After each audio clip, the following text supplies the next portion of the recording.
ótimo, de novo. Segunda vez, né? Segundo programa que eu apareço, meu uma louca no programa. Boa noite, começa agora o Web Divan. O Web Divan é nosso programa semanal sobre psicologia aqui da UTV. Eu sou Renata Antonelli, como vocês estão vendo aí, e apresento o Web Divan junto com meu amigo, psiquiatra, psicanalista, parceiro lindo, maravilhoso, Edu Martins. Boa noite, Edu. Boa noite, Rê. Boa noite para vocês que estão em casa. E hoje nós estamos aqui com um convidado muito especial, que é o professor Dr. Tammy Ayush.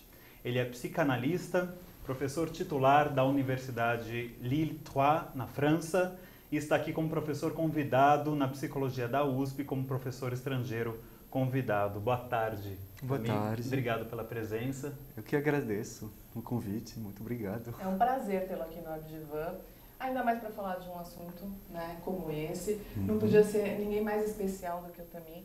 O Tammy, né, além do que o Eduardo falou, tudo isso que o Tammy... Eu falei para o Tammy, né, se a gente começasse a falar sobre ele no começo do programa, 10 minutos de programa, o Paulo Ragazzi não ia entrar no programa. Aliás, Paulo, a gente vai dar uma atrasadinha, tá? O programa é mais nosso hoje do que... A TV vai ficar mais nossa hoje, porque Tammy tá aqui, a gente tem que prestigiar, né? Além de psicanalista, ele também tem formação em filosofia, literatura inglesa, psicologia clínica, é isso. Mestrado, 2 mestrados, 1 doutorado, um currículo extenso, ou seja, então a curiosidade e o interesse em tudo que é humano é evidente, né? Presente, sim. Começou daí, Tammy, eu vi que você fez primeiro filosofia. Fiz. Foi aí que começou o seu interesse por um ser humano. Exatamente. E por que estudar psicologia depois? Na verdade, eu acho que psicologia e filosofia são muito vinculadas. Eu estudei filosofia contemporânea do século XX e fiquei trabalhando com o autor Merleau-Ponty, que trabalhou muito com a psicanálise. Isso me levou a estudar a psicanálise, primeiro de forma teórica, e logo me formei fiz análise pessoal e me formei numa sociedade de análise e comecei clinicando também. E atende até hoje, clínica? Atendo, sim. É difícil ser psicóloga, psicanalista, sem atender, né? É onde mesmo. a gente coloca e vê a prática de toda a teoria que a gente estuda, eu acho. Porque a teoria nasceu assim, né? Na psicanálise, a teoria veio, a prática é soberana, né? Se a gente precisar mudar alguma coisa, que a prática mude a teoria e não que a teoria mude a prática. É mesmo isso, ou seja, isso foi aquilo que descobri quando passei da filosofia para a psicanálise, e para a psicanálise praticada, é que a abordagem é totalmente diferente. Você pode ficar discutindo as teorias de forma muito acadêmica, teórica, conceitual, mas isso não tem nada a ver com o fato de praticar e de ter uma abordagem, uma entrada na teoria que vai mudando totalmente. E isso que você acaba de dizer, que acho que no que diz respeito à psicanálise, não podemos ter uma teoria engessada, dogmática, que não dê para mudar em função das mudanças da história que temos e das mudanças da clínica e dos pacientes. A teoria existe só para servir os pacientes. Como, por exemplo, o que a gente vai falar hoje, né? Hoje o nosso tema do programa é a cura gay, né? A dita cura gay, a gente vai falar sobre isso, questionar um pouco isso. Mas é um tema extremamente contemporâneo, né? Mesmo a homossexualidade, ela muda, a visão clínica da homossexualidade muda conforme a época, né? Então, se a gente não está na prática, o que aquela teoria vai servir para a gente para trabalhar aquilo, né? A homossexualidade, por exemplo. É mesmo. Ou seja, infelizmente, às vezes a teoria pode ter uma função defensiva. Existem psicanalistas, infelizmente, que usam a teoria para se defenderem do desconhecido da clínica, daquilo que não foi pensado de antemão e que vem questionar totalmente, e que vem questionar também o papel do psicanalista.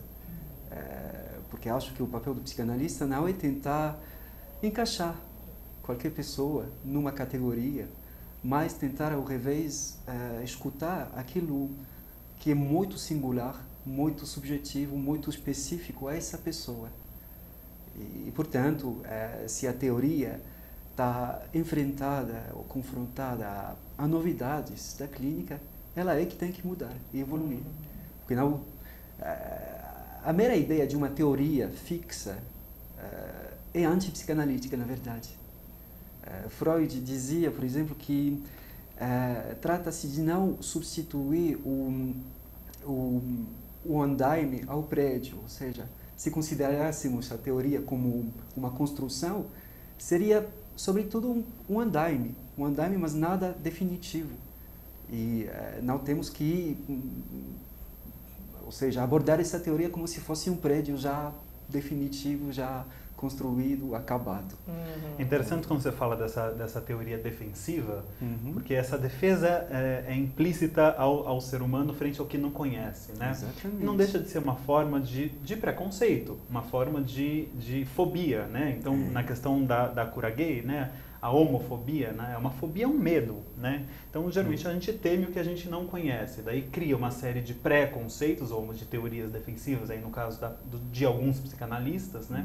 Para se defender de algo que não conhece e que teme. Então, isso é um ponto muito central, eu acho, né? Dessas questões de leis anti-homossexualidade ou de pessoas que são contra essas novas famílias e novas formas de casamento, né, de união entre as pessoas do mesmo sexo, e, enfim, entre psicanalistas também que se perdem um pouquinho nesses gestos teóricos. A né? gente, mesmo a gente recém-formada, e digo como psicóloga, né, porque quando você vai para a sociedade já fazer formação em psicanálise, eu acho que você já tem uma outra cabeça ali, né? Mas quando a gente se forma na faculdade, ou a primeira faculdade, a teoria é tudo, né? É nosso grande apoio. Por mais que a gente faça um pouco da prática, sim, a gente não sabe como aquilo funciona de verdade. Sim, a prática vai dando para a gente, vai ensinando a gente a prática pessoal, né? Se submeter à análise. Exatamente. E atender. Por isso que no começo eu acho que pela insegurança, é isso mesmo, é fobia, medo, insegurança, a teoria, a gente se apoia nela, né? Como se ela fosse a grande verdade. Mas é óbvio que aqui a gente vai, se eu e o Edu, a gente começar a falar de coisas teóricas e de psicanálise, a gente vai ficar 2 horas falando disso, né, Edu? Bora, né? Não tem Bora! fim. Vamos Bora. falar da cura gay, né? Vamos falar da cura gay. Bom, antes de mais nada, uma pergunta, né, ampla. O que vocês acham disso, da cura gay? Ok. Você quer responder? Não, fica à vontade. Eu acho muito estranho. Muito estranho. E, bom, eu vou falar de um ponto de vista psicanalítico, que talvez tenha terapias que têm uma abordagem diferente, mas no que diz respeito à psicanálise, não faz nenhum sentido falar de cura gay. Não faz nenhum sentido, primeiro porque homossexualidade não é doença, é uma escolha de objeto que pode ser psíquica, pode ser agida, ou seja, atual, digamos, numa prática sexual, e isso é um dos componentes do ser humano, como muitos outros componentes. Então, a homossexualidade não tem que ser tratada como sintoma, como uma formação doente da psique. Então, por isso, uma posição de um psicanalista ou de uma psicanalista que pretendesse curar a homossexualidade não faz nenhum sentido. Nenhum sentido. Isso já no início, nos primeiros textos de Freud, ele tomou posição de forma bem explícita, bem clara, dizendo que não fazia sentido tentar curar a homossexualidade, que a homossexualidade não é uma doença. Aliás, ele estava falando dentro de um contexto histórico bem particular, no final do século XIX, que é um contexto vamos dizer, de psiquiatria, de medicina, que tentou, na verdade, uma coisa bem, vamos dizer, um pouco revolucionária. Muitos psiquiatras do século XIX tentaram decriminalizar a homossexualidade, porque tinha leis no século XIX, sobretudo em países de fala germânica, de fala alemã. Na Prússia tinha uma lei que era o artigo 175, que criminalizava a homossexualidade. Então, o que tentaram os médicos daquela época era, uma maioria deles, era tirar a homossexualidade de uma abordagem jurídica, de uma abordagem penal que a criminalizasse, mas, ao mesmo tempo, para fazer isso, eles acabaram produzindo uns saberes, uns discursos sobre a homossexualidade, dizendo que a homossexualidade aparecia como uma anomalia no desenvolvimento psíquico-sexual das pessoas e que, portanto, não devia ser abordada pela lei, pelo jurídico, mas pela medicina. Então era vista como um desvio de uma suposta norma, como se existisse uma trajetória, um desenvolvimento normal, né, uma regra. Então, a homossexualidade, acho que não só a homossexualidade, né, outras formas de atos sexuais ou de preferências sexuais e de fetiches também eram vistos como um desvio de uma norma, é isso? Exatamente, ou seja, historicamente era interessante ver como aconteceu isso, porque por motivos de descriminalizar, eles acabaram patologizando e acabaram definindo formas de sexualidade que antes não tinham tanta importância, não eram abordadas desse jeito. Antes, a palavra homossexualidade foi inventada em 1869 por um psiquiatra, e antes não se falava de homossexualidade. Nem de heterossexualidade. Nem de heterossexualidade. E é isso exatamente. Qualquer tipo de sexualidade era vista como normal, né? Não era necessariamente vista como normal, porque tinha, vamos dizer, algumas coisas. Cada época histórica tem coisas que valoriza e coisas que proíbe. Então, por exemplo, vamos lembrar na Grécia antiga, a prática de sexo entre pessoas do mesmo... o ato sexual entre pessoas do mesmo sexo era algo comum e praticado. Era. Inclusive fazia parte da sociedade, do desenvolvimento do indivíduo. Fazia parte, agora, dentro de uma codificação especial, que não não dava importância à prática mesmo, mas dava importância ao fato dessa prática se inserir dentro de uma organização social, que uns tipos de práticas podiam ter lugar, eram valorizados, outros tipos não.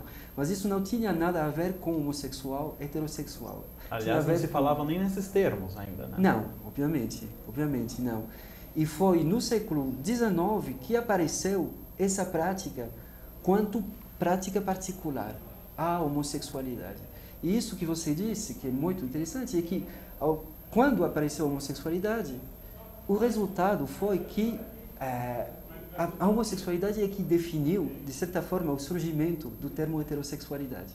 Porque quando a psiquiatria tentou definir as práticas sexuais e classificá-las, falar em termos de categorias, ela definia essas práticas como desvios. E, claro, a categoria de desvio dá lugar à ideia de que tem uma norma.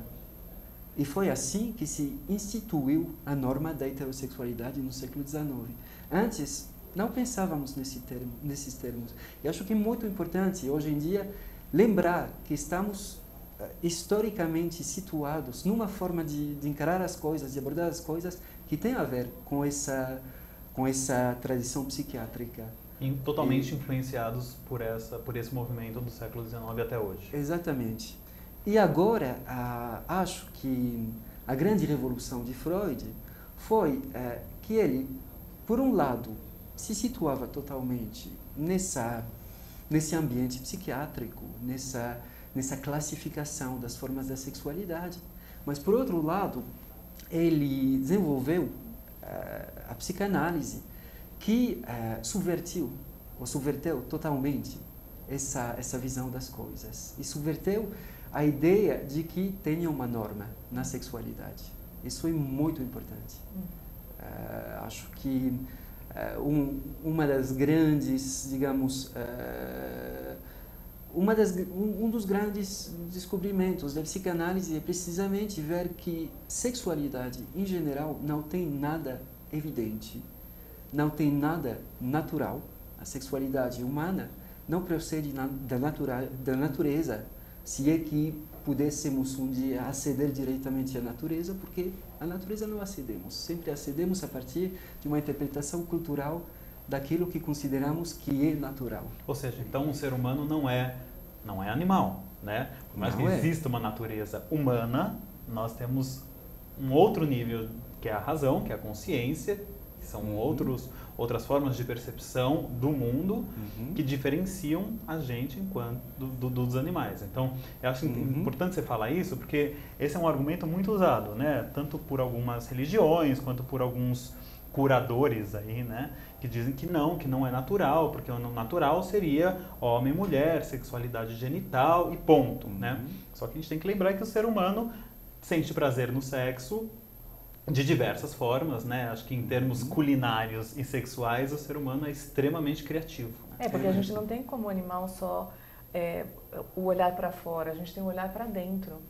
E talvez esse reconhecimento dos desejos faça com que a gente perceba o nosso desejo pelo outro, ou do mesmo sexo, ou do sexo oposto, que é diferente no animal, ele vai procriar por instinto. Exatamente. Né? E nós não. Nós não. Eu brinco com uma conhecida, que falando de culinária agora um pouco, que outro dia estava tentando me convencer dessa questão do leite, que o homem tem alergia à lactose, porque o homem é o único bicho que não toma leite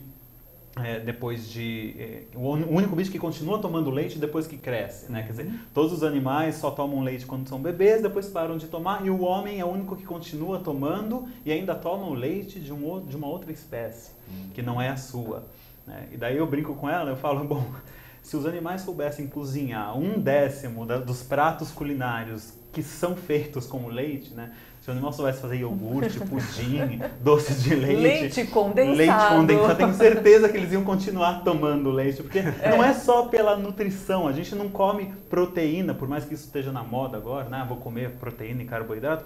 A gente tem vontade, a gente tem desejo, a gente imagina, a gente sente o gosto da comida sem ter a comida na boca. Quer dizer, não sei se os animais sentem isso ou não, e aqui não interessa pra gente, mas de fato, assim, nós não somos como o resto da natureza. Né? Não é simples assim. Né? É mesmo. Ou seja, acho que uma diferença principal, uma diferença principal é precisamente isso. Renata, falou do instinto, e que para a psicanálise não se trata de instinto, se trata de pulsão. O que quer dizer isso? Quer dizer que, segundo Freud, o homem não está regido por instintos, ou seja, comportamentos genéticos transmitidos de geração em geração, inalteráveis e totalmente naturais. O instinto sempre tem um objeto. Por exemplo, digamos, a fome vai ter um objeto para o animal, e um herbívoro não vai poder comer carne. No humano, não é um instinto que rege o comportamento, é a pulsão. E um dos grandes descobrimentos de Freud era de ver que a pulsão não tem um objeto que seja definido de antemão. Ou seja, essa ideia de que estou cheio de pulsões, mas essas pulsões vão tentar se satisfazer, mas não tem objeto predefinido para a satisfação de qualquer pulsão. Eu, como você disse, se tenho fome, posso comer leite, posso beber leite, posso comer várias coisas. E do mesmo jeito para a sexualidade. A sexualidade não procede de instinto, procede de pulsões. Agora, os destinos dessas pulsões vão ser regidos não pela natureza, mas pelo contexto social onde eu estou, onde me inscrevo. E essas pulsões vão ter que se limitar, se inverter, se sublimar, ou seja, achar um destino que seja compatível com a minha sobrevivência e a minha sobrevivência dentro do grupo cultural onde estou. A gente não escolhe o objeto da pulsão, né? Então, a gente não escolhe. A pulsão, ela Como, por exemplo, isso, o desejo sexual por uma pessoa do mesmo sexo. Não é uma escolha. Não é uma escolha. Não é uma escolha, mas é um desenvolvimento psíquico que fez que, dentro das múltiplas possibilidades, essa foi salientada. Mas podia ter destacado outra. Isso é importante falar porque é usado o termo, né, escolha de objeto. Uhum. E muita gente confunde a escolha de objeto como se fosse uma escolha consciente, racional, do tipo, eu quero o vermelho e não o azul. Né? Não é esse tipo de escolha, então, quando se diz pela psicanálise, escolha de objeto. Porque quem está escolhendo é a pulsão, né? Não é a consciência nesse sentido, a pulsão que vai em escolha ao objeto, em direção ao objeto. É mesmo, ou seja, ela, no desenvolvimento dela, a pulsão, acaba encontrando objetos e no contexto social onde estou, alguns objetos são mais valorizados, outros menos, e o objeto com o qual que termino escolhendo, entre aspas, é aquele objeto que, de certa forma, me providenciou uma forma de equilíbrio psíquico. Mas esse equilíbrio não é definitivo, pode mudar. Se, vamos dizer, a heterossexualidade também é uma forma de resolver conflitos psíquicos, que deu lugar a essa escolha de objeto. Mas agora, isso não quer dizer que seja a única forma de resolver esses conflitos psíquicos. Tem tantos conflitos psíquicos nos ditos heterossexuais, como nos ditos homossexuais, como em qualquer pessoa, na verdade. Então, aí é um ponto muito importante, né? Seria mutável isso? Então, veja, eticamente, pessoalmente, e acho, na minha forma de ver a psicanálise, acho que não é mutável. Não é mutável no sentido que o fato mesmo de tentar mudá-lo não faz sentido. Não faz sentido porque não se trata... Se um paciente vai para um terapeuta ou um psicanalista e pede que essa opção sexual seja mudada, e se o terapeuta ou o psicanalista respondesse diretamente, ele não está escutando aquilo que está apresentando o paciente. Ele está colocando as suas próprias visões das coisas, as suas próprias valorizações subjetivas, em vez do desejo próprio do paciente. E das angústias que estão por trás. E das angústias que estão por trás, etc. E agora, mais teoricamente, se nos remetemos ao que escrevia Freud, ele escrevia bem precisamente que a opção sexual não dá para ser mudada, que a homossexualidade não dá para ser mudada, que o máximo que se pudesse fazer para alguém que pedisse de reverter a homossexualidade, entre aspas, seria abrir essa pessoa pela bissexualidade psíquica, pelo fato que pode se colocar tanto de um lado como do outro, que tem, ou seja, a hipótese da psicanálise é que temos todos uma bissexualidade psíquica. Então, Freud dizia assim, fica tão difícil e tão absurdo tentar transformar um homossexual em heterossexual do que tentar transformar um heterossexual em homossexual. A única coisa que se pode fazer é abrir para essa possibilidade de bissexualidade. E abrir para essa possibilidade de bissexualidade não quer dizer que vai levar à prática ativa da bissexualidade, mas que vai acompanhar o paciente no fato de que a organização psíquica tem a ver com uma multiplicidade, tem a ver com várias possibilidades, e que agora depende do desejo do paciente qual possibilidade é escolhida. E não tem que depender do desejo do psicanalista. Os internautas me perguntam às vezes, né, que, não sei se você já ouviu falar, mas se fala muito que a psicanálise, ou mesmo toda a psicologia, diria que o ser humano, como você disse, tem a possibilidade, é bissexual. Né? A psique seria bissexual, né, num primeiro momento. Depois aí a gente vai colocando, né, o olhar em algumas coisas pela pulsão. Mas já me perguntaram bastante vezes aqui se o normal, aspas, seria sermos bissexuais. e que a escolha não seria uma escolha psíquica e sim social?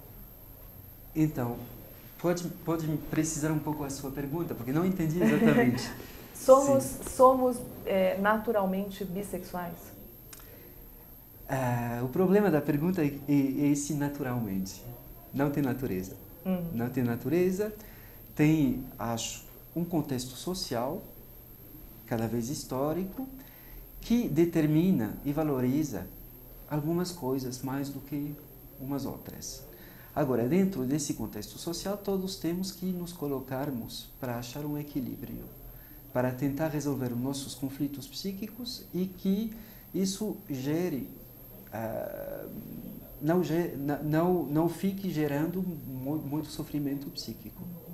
Agora, psiquicamente, segundo Freud, somos todos bissexuais, psiquicamente. Porque existe uma confusão também do que é o bissexual, né? Assim, do que é a sexualidade da alma, digamos assim, não sei se a gente pode dizer dessa forma, e o ato sexual. Quer dizer, a homossexualidade, por exemplo, não é só o sexo entre pessoas, entre dois homens ou entre duas mulheres, né? Sexualidade está além do ato sexual, né? Sexualidade tem a ver também com uma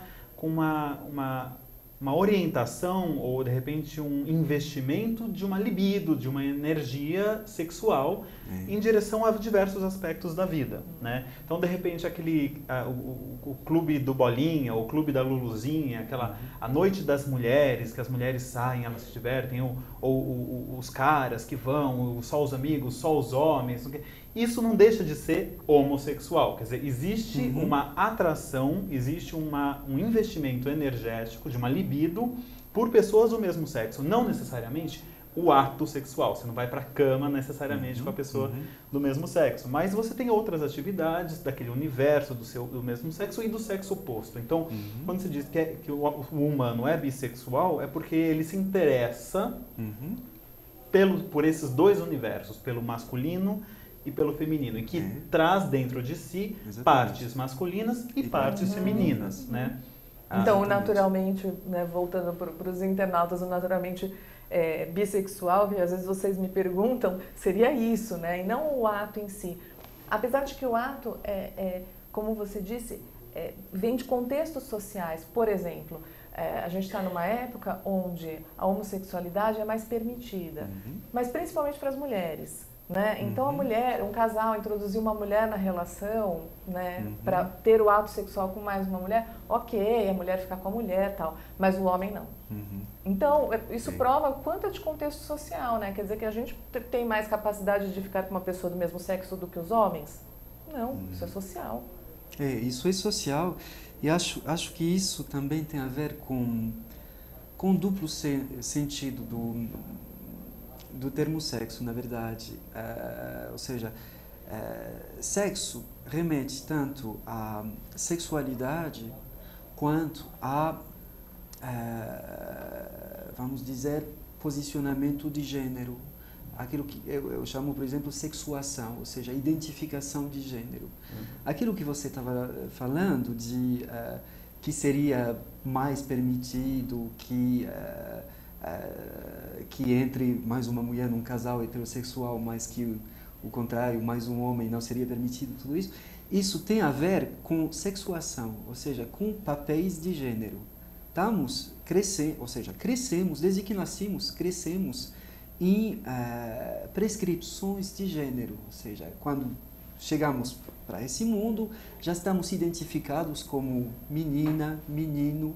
O quarto já está azul. Exatamente, menino, o quarto da menina já está né? cor-de-rosa. Brincadeiras, revistas, mídia, nome, tudo. Absolutamente. Inclusive a forma mesmo em que os nossos pais ou as pessoas que cuidam de nós nos levam no colo, ou seja, não se leva no colo da mesma forma uma menina ou um menino, não se fala da mesma forma uma menina ou um menino.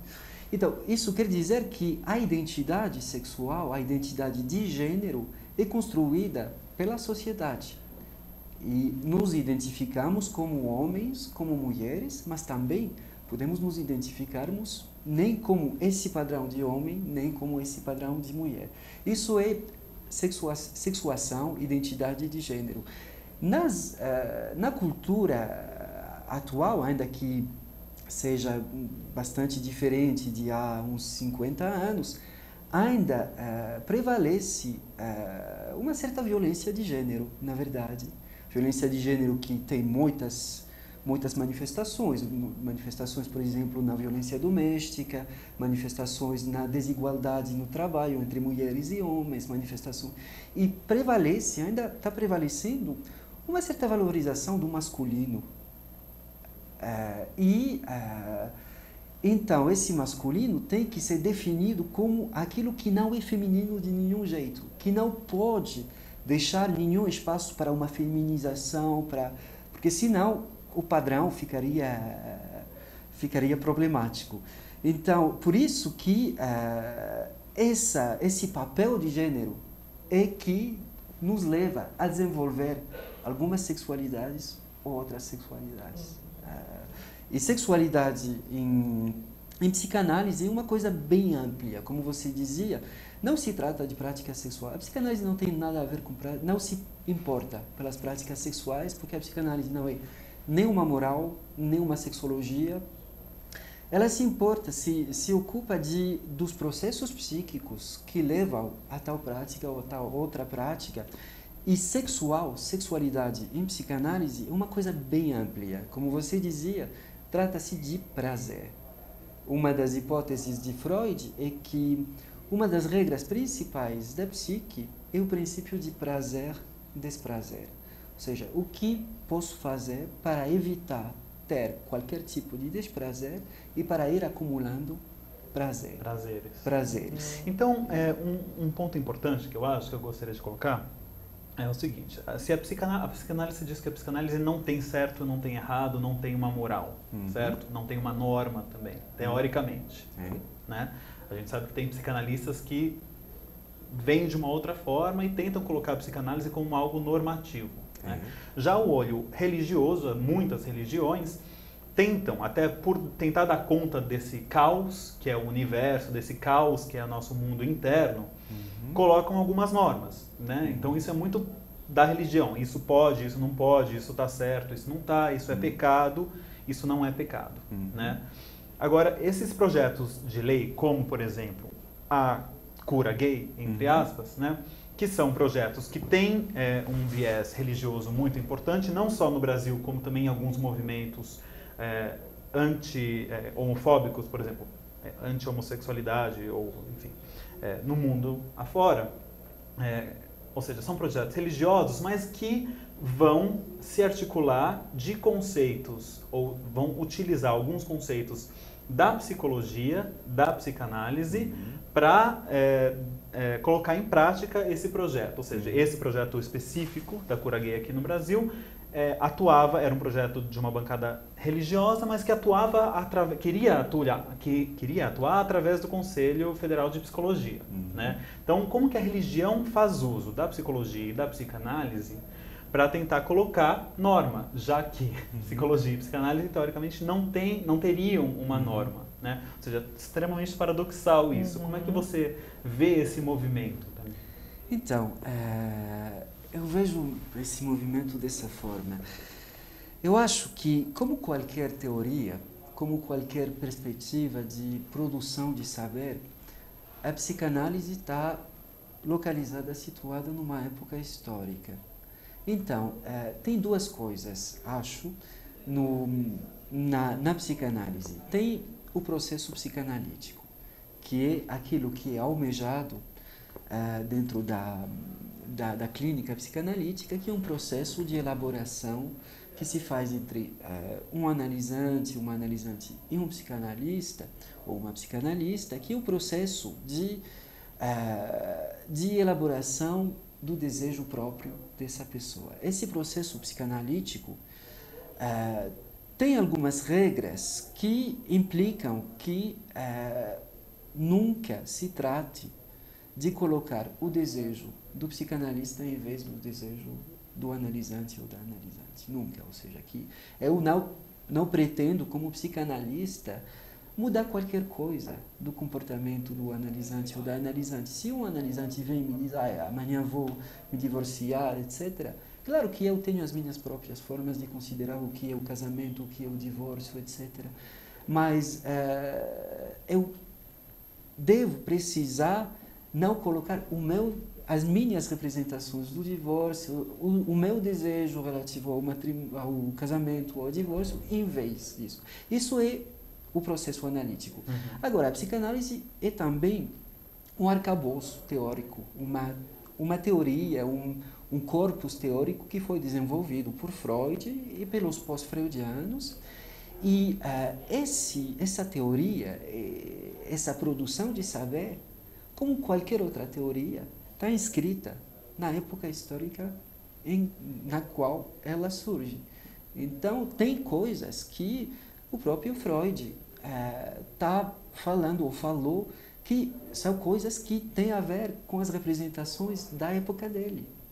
Da sociedade onde ele vivia, da sociedade onde ele vivia, etc. Então, por isso que Freud, por exemplo, teorizou um complexo que se chama complexo de Édipo e deu um modelo desse complexo de Édipo, que é a relação da criança com a mãe e o pai, e uma relação ambivalente de identificação, mas também de amor e também de ódio. Essa modelização que Freud deu do complexo de Édipo tinha a ver com a configuração da família no final do século XIX, família burguesa, com mamãe, papai e as crianças. Que era o núcleo da sociedade. Que era o núcleo da sociedade.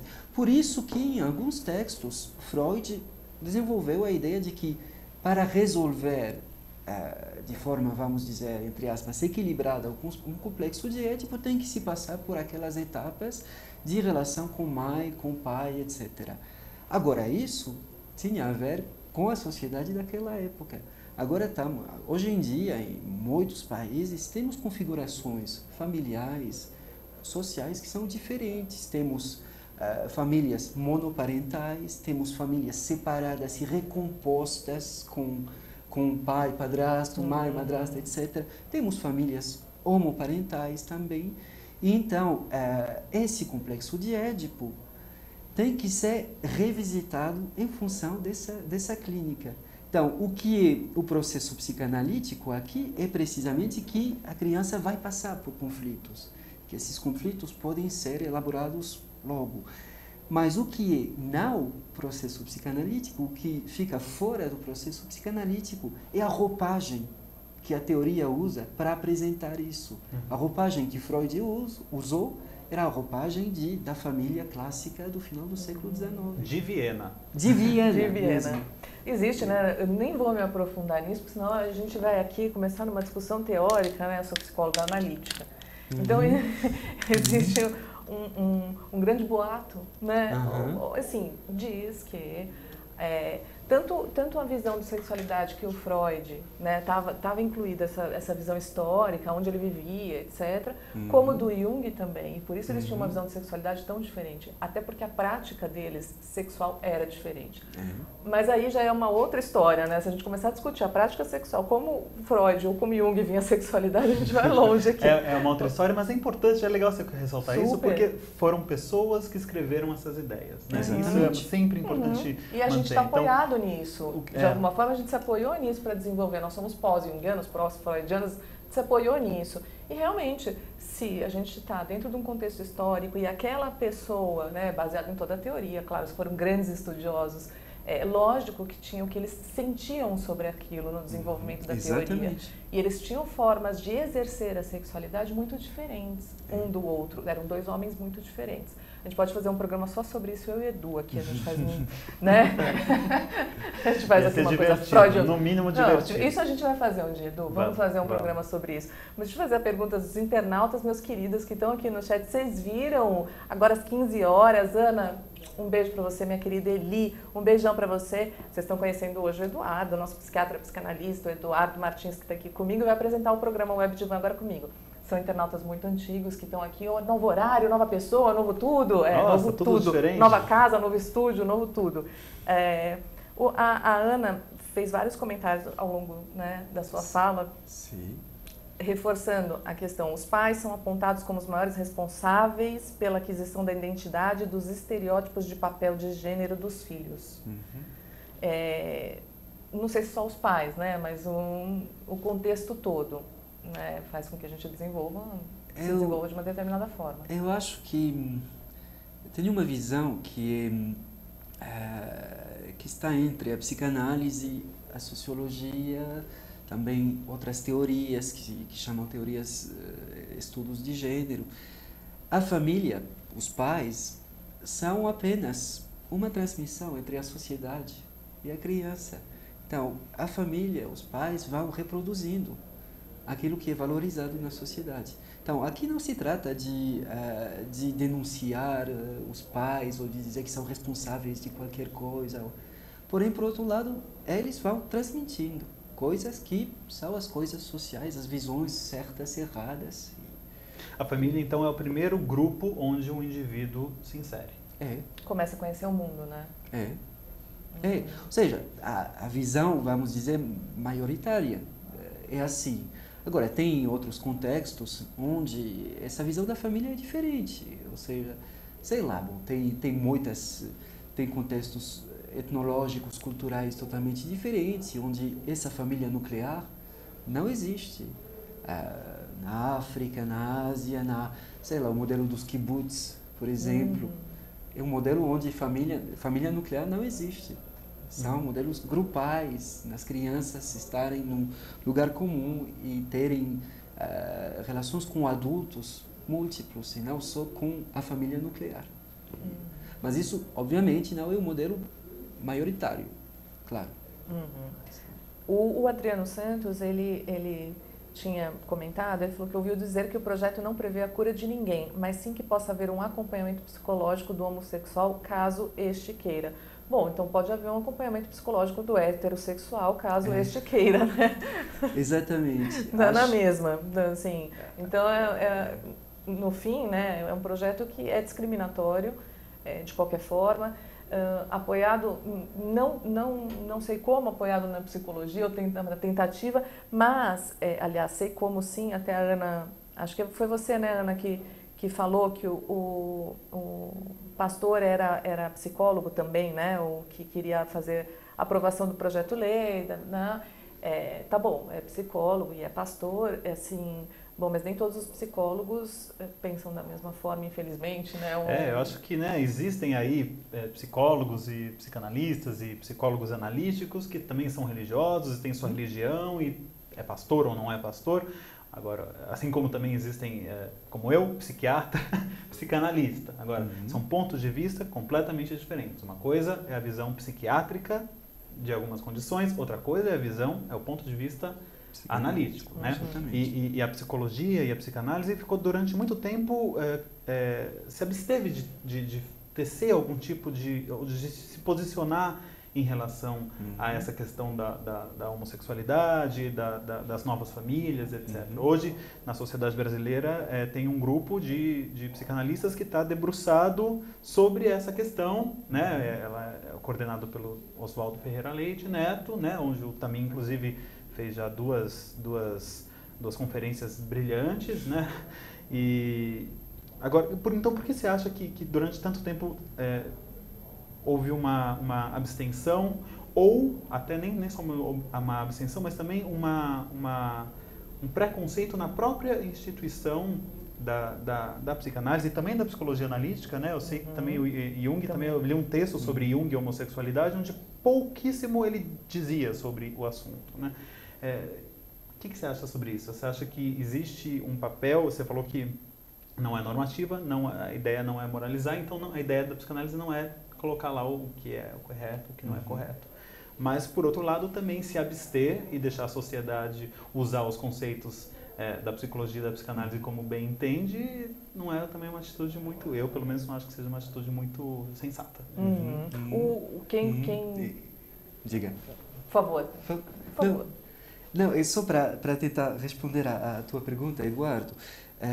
Eu acho que essa radicalização de algumas correntes em nome da psicanálise que pretendem definir aquilo que é certo, aquilo que é errado, é uma evolução histórica da própria teoria psicanalítica, ou seja, na Freud era um debate que era já bem presente na IPA, na sociedade, na Associação Psicanalítica Internacional no tempo de Freud, que era o acesso do analista, do psicanalista homossexual à posição de ser de analista. Ou seja, algumas pessoas diziam que analistas não poderiam ser pessoas homossexuais. Exatamente. Então, Freud dizia bem claramente que isso não era um problema. E que não se tratava de não permitir o acesso à psicanálise a homossexuais e o acesso à posição de psicanalista a uns sujeitos homossexuais. Aliás, por outro lado, teve outros autores como Ernest Jones, como a própria filha de Freud, Anna Freud, e outros autores, Abraham e outros, que eles foram no outro lado, no outro sentido, e desenvolveram essa ideia de que para ter desenvolvido um equilíbrio psíquico, você tem que ter resolvido a posição homossexual, que é uma posição pela qual todos passamos, mas tem que ser resolvida para aceder a uma maturidade. E então que pessoas que não resolveram isso não podem, primeiro, tem problemas, e segundo, não podem aceder a esse estatuto de psicanalistas.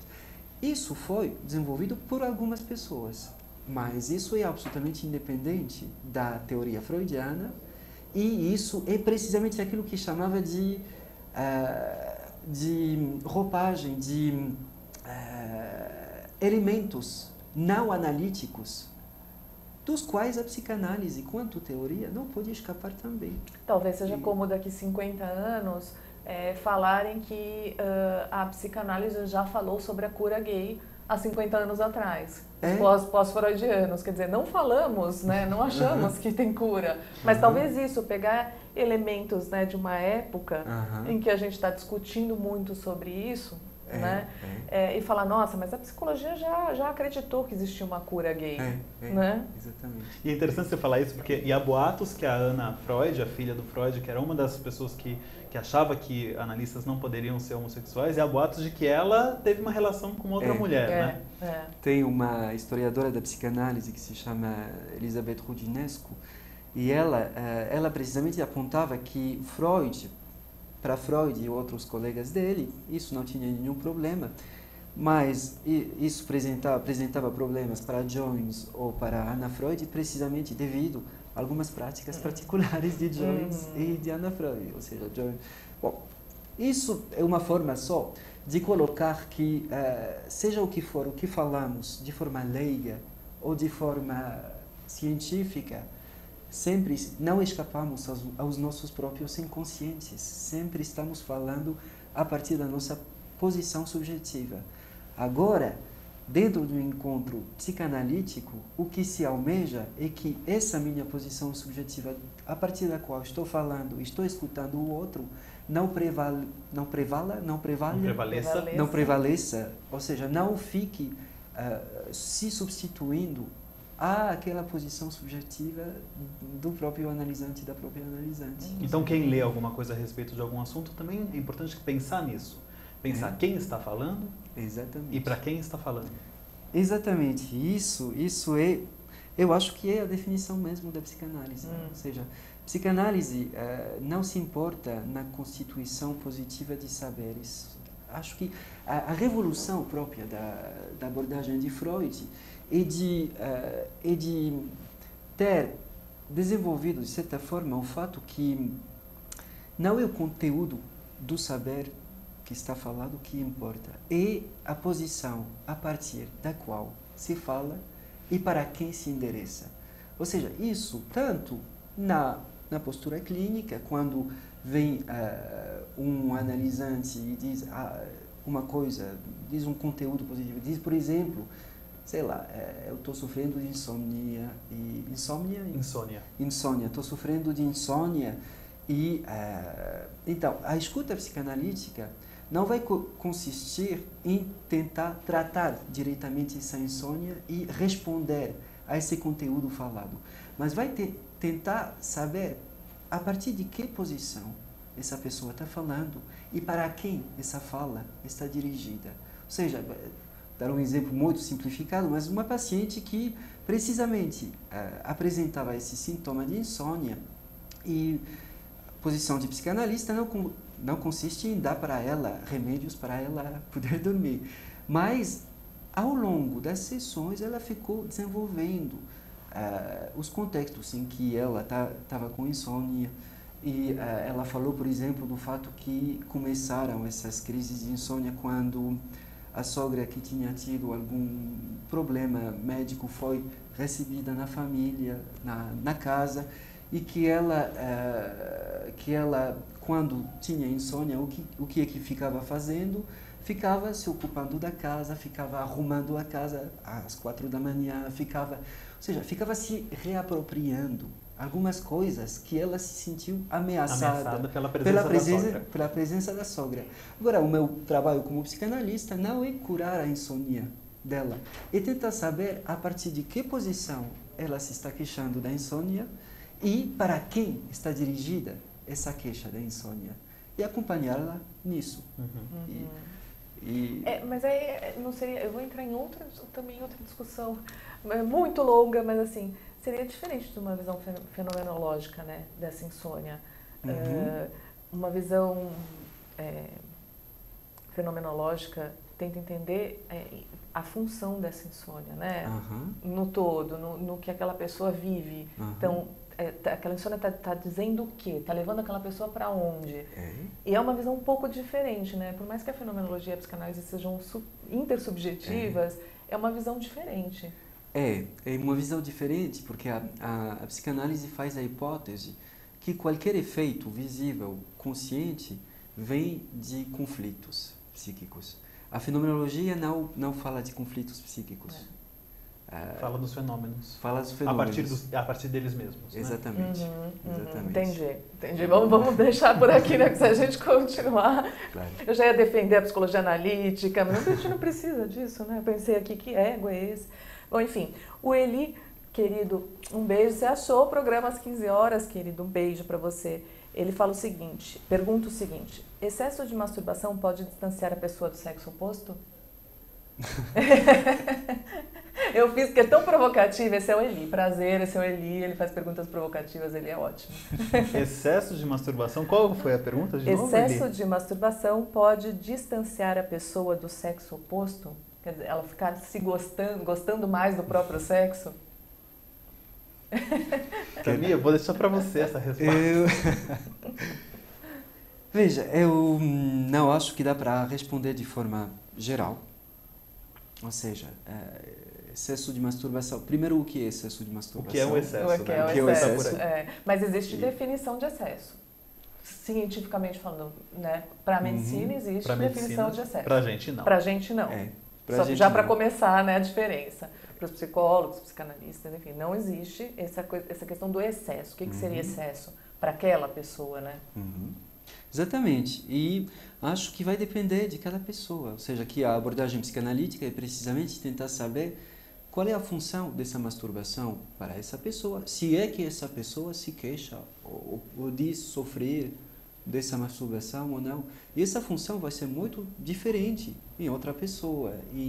Então, não acho que dá para responder excesso de masturbação predispõe para tal sexualidade em vez de tal outra sexualidade. Na verdade, acho que nada externo predispõe, né? Nada externo aproxima ou afasta você da pessoa do mesmo sexo ou do sexo oposto. Né? Não é externo. Não é externo, não é a sua masturbação, nem o seu amigo homossexual ou seu amigo heterossexual, nem sua mãe, nem seu pai, né? Assim, são movimentos de desejo internos que são seus e que vão sendo, enfim, desenvolvidos ou aflorados ou colocados no mundo, né? E direcionados para os seus objetos, né? Eu acho que com isso a gente fecha o programa hoje, né? Assim, não é nada, não é um problema interno, né? Então, se a gente fala, a gente não pode curar a homossexualidade, porque ela não é uma doença, ela não é um problema, né? Os problemas podem estar em volta da sexualidade daquela pessoa, sim, claro. Quantos problemas a gente tem em volta da nossa sexualidade? Exatamente. Né? Para tentar administrar a questão das pulsões e das regras, das questões externas e até internas, das regras internalizadas, a gente vive em conflito. De diversas formas. Mas nós, psicólogos, não curamos a homossexualidade, nem pretendemos isso. E nem pretendemos curar os conflitos. A gente olha para eles, né? A gente dá conta, entende, compreende, enfim, interpreta, daí cada linha faz como quer, mas porque se a gente cura os conflitos, a gente não tem ação, né? E daí, meu lado teatral também, só a ação onde há conflito, né? Então, enquanto existir conflito, sinal que estamos vivos e ativos e, né, assim, a falta de conflito, ainda não conheci um ser humano vivo que não tenha conflito ou que tenha os seus conflitos curados, né? Acho que o alvo, só para encerrar, eu veria o alvo da psicanálise assim, com respeito aos conflitos, é que todos temos conflitos. Esses conflitos nos levam a repetir algumas posições, algumas posições afetivas, de relações, e essa repetição às vezes provoca sofrimento para nós. Então, o alvo da psicanálise é fazer que, em vez dessa repetição a qual eu estou submetido, possam se abrir outras possibilidades, que tenha mais liberdade na forma de resolver os meus conflitos psíquicos, e que não tenha só uma forma que vai ser essa forma que vai se repetir e que vai me alienar totalmente a mim mesmo. Então é isso. É isso aí também. Muito obrigada pela sua participação na Divan. Eu que agradeço muito. Muito obrigada mesmo. Também agradeço muito. Acho que enriqueceu muito o nosso programa. Hoje aprendemos muito e pudemos abrir aí nossos horizontes bastante, né? Acho que a gente pode ter mais uma aula, né, mais pra frente com o Tami. Eu acho que seria muita coisa a ser dita ainda. Muita coisa a ser dita. Muito obrigado pela presença. Obrigada. Eu que agradeço. Muito obrigado por me ter convidado. Obrigada. Muito obrigada pela presença de vocês. O Web Divan volta sexta-feira que vem, ao vivo, às 15 horas. Espero vocês aqui. Beijos.